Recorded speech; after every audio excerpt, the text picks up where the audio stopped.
this fundraiser. Hey, Willie, you know, Stephen Ross, to me, is the epitome. This election comes down to guys like that and people saying, no, you don't get to say, I'm for racial equality and all these good things. I disagree with him there, but I like his economic views. I'm going to vote for him. No, you own it. And I think that's the message that's got to get out there. No, Stephen Ross, and no, a lot of my friends, you own it. You can't say, well, I like his economic policy and whatnot, but I disagree with. You own it. You own the blood that happens. You own Charlottesville. You can't do it.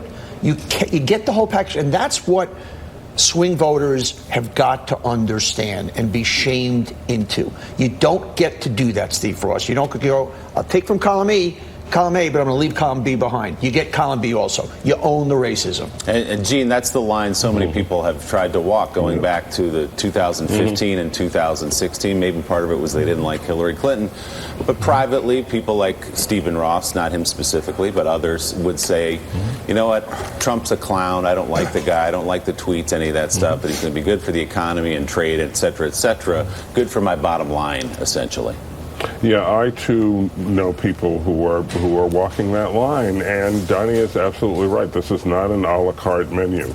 You take the whole package. You can't separate the two or three things that President Trump is doing that you approve of that are beneficial for you, like the tax cuts, and pretend that all the rest is not happening.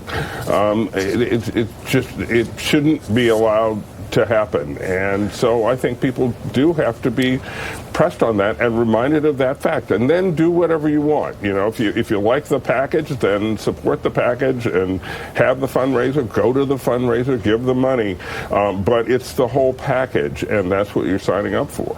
Go ahead. You guys, I'm totally with you on this at the moral level, but I don't know what you guys mean by you can't. I mean, this is what Republicans have been doing for the last 2 years. I mean, this week has been horrific, and we've all focused on the extent to which Donald Trump's rhetoric has fed into the informed the shooting in El Paso in particular.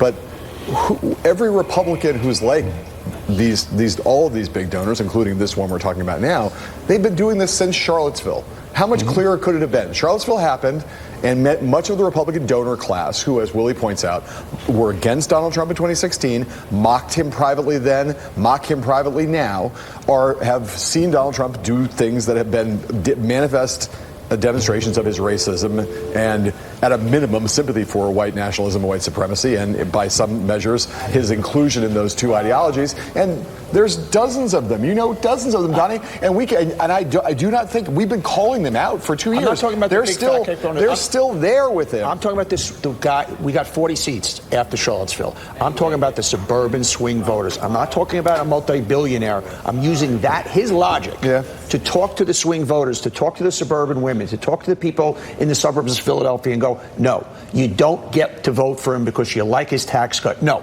To these guys, no. But his explanation is the pathetic explanation I hear from so many people. That's where we push. Jonathan Swan, you're also covering the development in the Democratic field for 2020, which is this question that's being put to them, I think first by Jacob Soboroff live on MSNBC to Beto